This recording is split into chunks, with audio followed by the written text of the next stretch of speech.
Hello, Internet, and welcome back to the Story Nook. Today we will be reading more of I'd Rather Have a Cat Than a Harem by Kozuzu Kobato and artist Hinano Chano, reincarnated to the world of an otome game as a cat living villainous. We are on chapter 11, making sure everything is good, focus-wise, which is chapter 11 in the lounge. Go ahead, grab your tea, your hot cocoa, your liquor, whatever it is you're drinking. It's pretty chilly in my house today. So I have a mushroom tofu soup from a Chinese restaurant that we go to. It's very nice. It helps with my sinuses and everything because they're spices. Oh yeah. I will try to read at least for my goal is 15 minutes today. And get used to like reading 10 to 15 minutes a day. Yeah. After the commotion brought on by the new arrivals, the group on the terrace continued chatting casually with one another. Letigia suddenly remembered their conversation from before about the athletic tournament. Prince Jahal, are you really going to participate? Military arts were very popular in the Kingdom of Bark, and the royal family in particular valued swordsmanship. So it wasn't strange for Prince Jahal to want to participate. However, even if the tournament had no age restrictions, physical strength and magical power only increased with age. Hello, Nova. Welcome into my space. Hi. Pet, pet, pet. And the bed is all yours for now. I will turn on the heating blanket if you like. Jahal's youth would be a handicap in a competition where almost all of the participants were adults. That was the reasoning for Letitia's question. But Jahal quickly replied with some unexpected information. Of course! Ed and Alex said they were going to participate too. What? Amy asked, taken aback. Ed had never shared those plans with her. Not in his letters, nor when they had met in person the other day. Amy's head swiveled over to him. He smiled guiltily as if apologizing for the sudden news. I never meant to keep it a secret from you. I just forgot to mention it. He explained that it was customary for male members of the Luducian royal family to take part in the athletic tournament while they were in school, and that even his older brothers had in the past. But that had been many years ago, and Amy had never come to watch the tournaments except for her brother Harold had participated in one, so she'd been ignorant of this custom. I may not be as strong as my older brothers or Harold, but I don't plan to be easily beaten. But Ed, what did you get hurt? Edward's oldest brother, the first prince, was famous for being talented both academically and physically, and his second older brother, the second prince, was a captain of the knights of the Royal Guard. Compared with those two, Amy wasn't sure how she was supposed to stay calm. She knew that even though he was royalty, because he was royalty, Edward had been required to cultivate his swordsmanship and magical skills, but she just couldn't imagine it. He never acted rough or aggressive around her at all. Of course not. He likes you. He wants you to think he's cute. Aggressive and aggression is not always attractive to a woman. It's very rare that women find that attractive, especially if that's all you are from the get-go. He tried gently assuaging her fears, but there were real fights in the athletic tournament, and they produced their fair share of injuries. Even if he told her not to worry, she couldn't sit there perfectly at ease, just like she couldn't for Harold's matches. Seriously, stop worrying, Alec told Amy. We may not look it, but Ed and I are pretty skilled, you know. Besides, if anything happens, there will be healing magicians ready and waiting. Wait, will you be healing too, Amy? Oh, yes, I will, said Amy, confirming Alex's astute prediction. Just before this, actually, Sir Dion asked me to help out in the first aid room this year. Yay. Look at her being precious. Well then, said Edward, in that case I can participate with much more peace of mind. Ed, that's all the more reason why you shouldn't get hurt. No matter how well Amy could treat injuries, that didn't mean she wanted him to get hurt. Although she spoke very seriously, a smile still lingered on Edward's face. I've heard you've gotten very good at healing magic, Amy, said Letitia, looking a little proud. It's rare to be able to do healing magic at your age at all. Not only did learning healing magic involve a high degree of difficulty compared to the other forms of magic, but performing it consumed massive amounts of magical power, so most people learned it only after becoming adults. It was not common for children to be able to do it. Prince Jahal looked impressed, but Amy was more pleased with being complimented by Letitia. She smiled and nodded. Did you start practicing on your own? Prince Jahal asked. Yes, I wanted to get a cat. A cat? Oh shoot, I accidentally told the truth. Amy had started learning magic to be able to get a cat, but she knew that was a strange, incomprehensible reason to undertake such a feat for most other people. She quickly adjusted her answer to her usual PR reason. Oh, no, it's just my older brother's an adventurer who gets lots of injuries, so I wanted to be able to heal him. Ah, I see.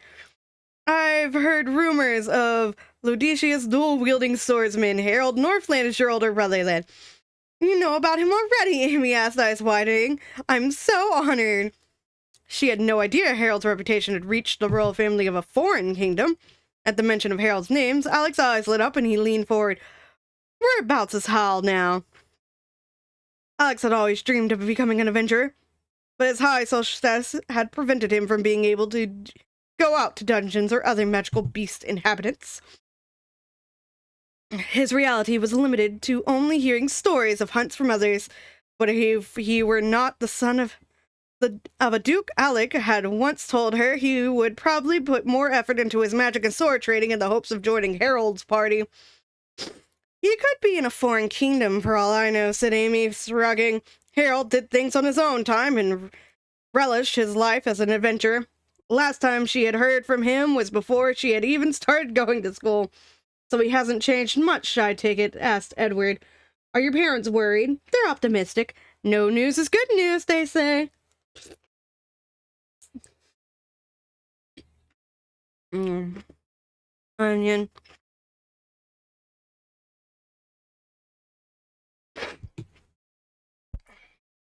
Harold, who hadn't visited his parents in a while either, was traveling the world hunting monsters with his old friends from school, Gilbert and Nicholas. They weren't ordinary travelers, however. Guilds were responsible for adventurers, and there were guild branches in every kingdom. So if adventurers came to a kingdom to hunt down magical beasts, all efforts were made to keep their immigration process simple and their stay convenient. Many adventurers simply wandered from kingdom to kingdom. From the stories Amy had occasionally heard, Harold's party was apparently quite good, and they were steadily improving their standing and reputation. And from the letters and packages that would be sent to Amy and her family, which typically arrived out of the blue, it seemed Harold had gotten used to his nomadic life. They could always get in touch with him directly by contacting the guild to find out the address of where he was staying and where he had previously been. But for those reasons, neither her parents nor her grandfather were that concerned. And Wallem particularly, it was very common for people to go out to sea for many months at a time, so they were used to enduring long stretches without a family member. But there was actually one other reason for Harold's traveling besides hunting. He was looking for another party member. Their party consisted of only the three of them. Harold, who specialized in dual-wielding blades, Gilbert a spearman, and Nicholas who used a crossbow. To make up for the members they lacked, they would solicit help on a temporary basis from each local they visited. They weren't lacking in offensive power, but Harold had been saying for quite a while now how much he wanted a regular healer who could double as support. Both Harold and Nicholas could use magic, but unlike Amy, neither was good at healing. With such a well-known reputation, there were lots of people who wanted to join his party, but the requirements Harold demanded of the new member were so hard to achieve, none of the temporary fill-ins stuck around. The real reason behind Harold's high expectation was from the game he used to play in his previous life. He played his hunter character with someone who was an incredible support. He didn't know the person in real life, though. They just happened to meet each other online when they were both solo. And every once in a while, they would team up and help each other out. Although the person's avatar was a cute cat girl, they were at the highest level possible in the game. They could set predictive traps with startling accuracy, and they were great with their weapon too. They were also really good at finding out the location of an enemy, and often came across high-ranking monsters. The player wasn't the friendliest or most talkative person, but never cheated when it came to reliably providing support or incredible healing skills when Harold just needed them. Despite their straightforward playstyle, Harold was so impressed after hunting with this frighteningly talented support player that he begged them to become his teammate on the spot. The memory flashed in Amy's head of her past life older brother's excitement as he had screamed, "I just found a support guide!"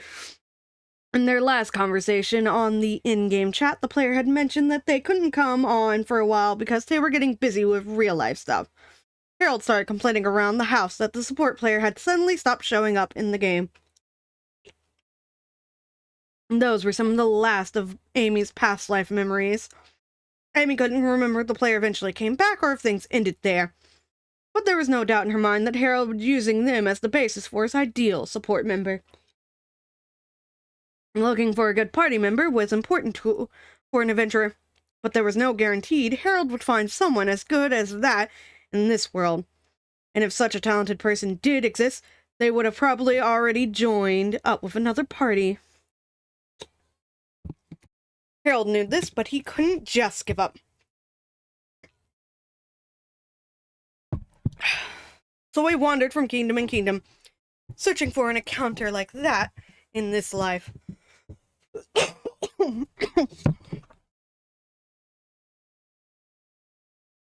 Gilbert and Nicholas were being dragged along with him on this quest, but they didn't seem to mind, which was a relief.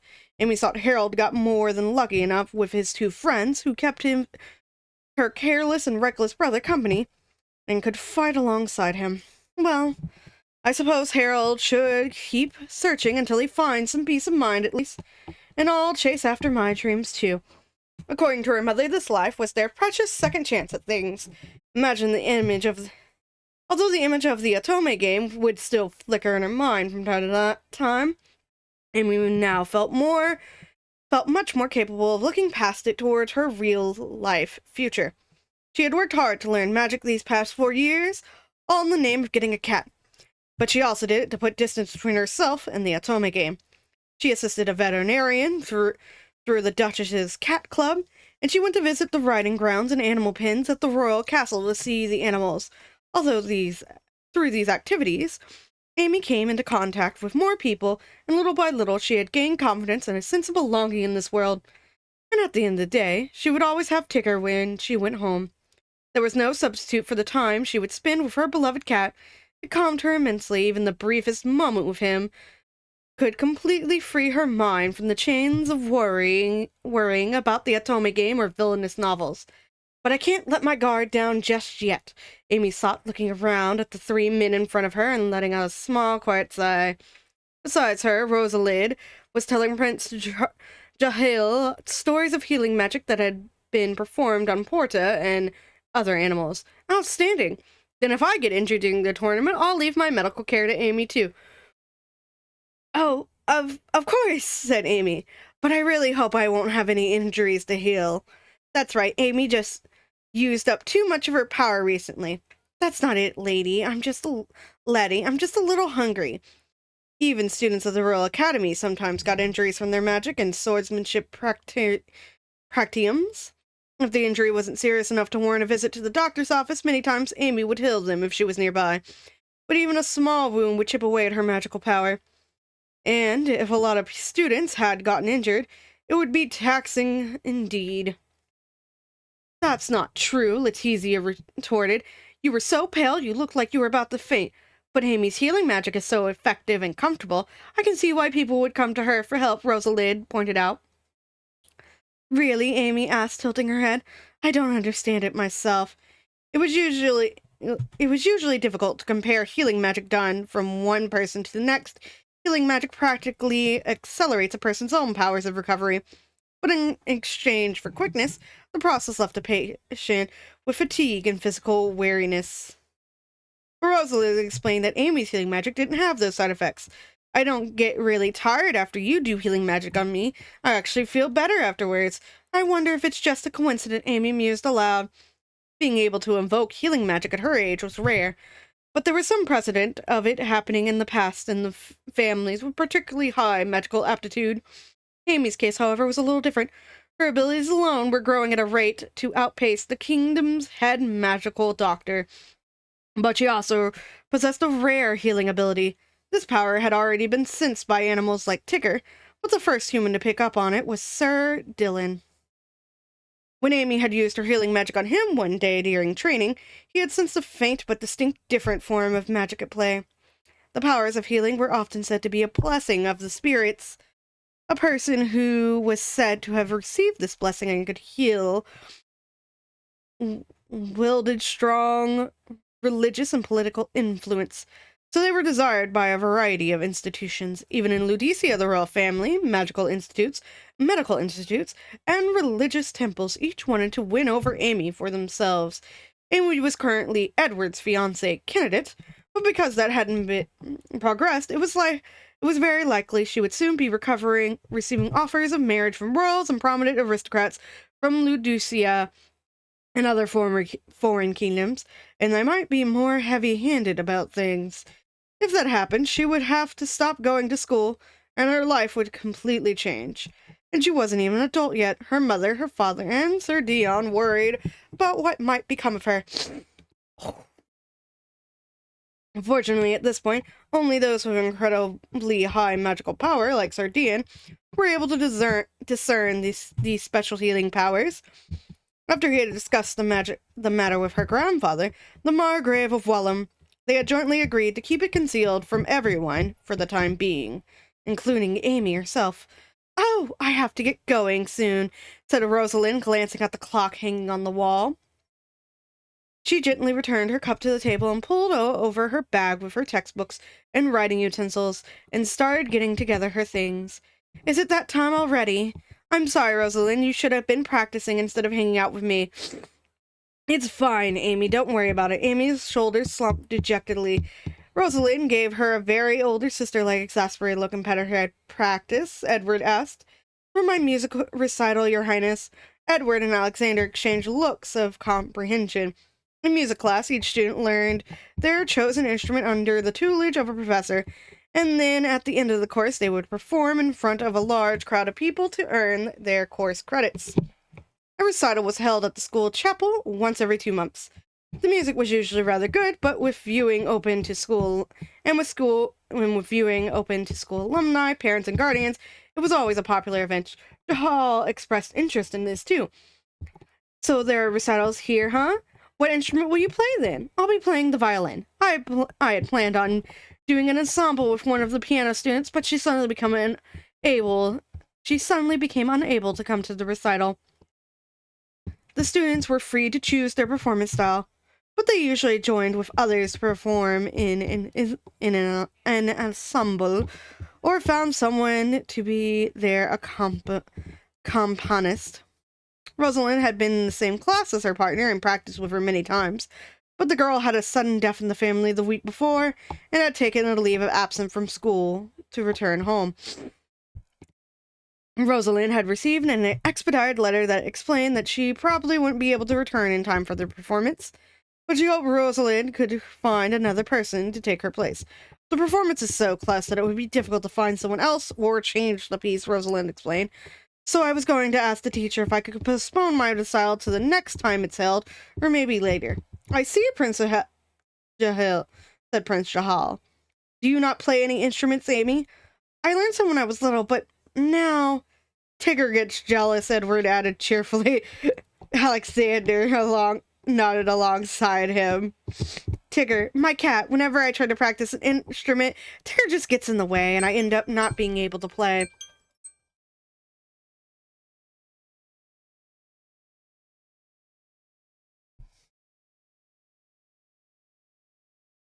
It may have sounded annoying, but Amy didn't look bothered by it at all.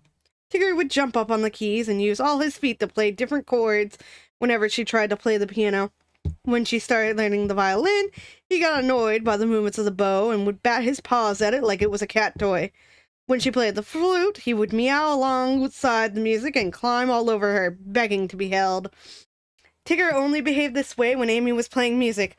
When Isabel or someone else would play, he would sit there listening to them as quiet as a lamb. And with this, I will end here at page 205. And look, we made it to 20 minutes, so thank you all for being here. Remember to stay hydrated.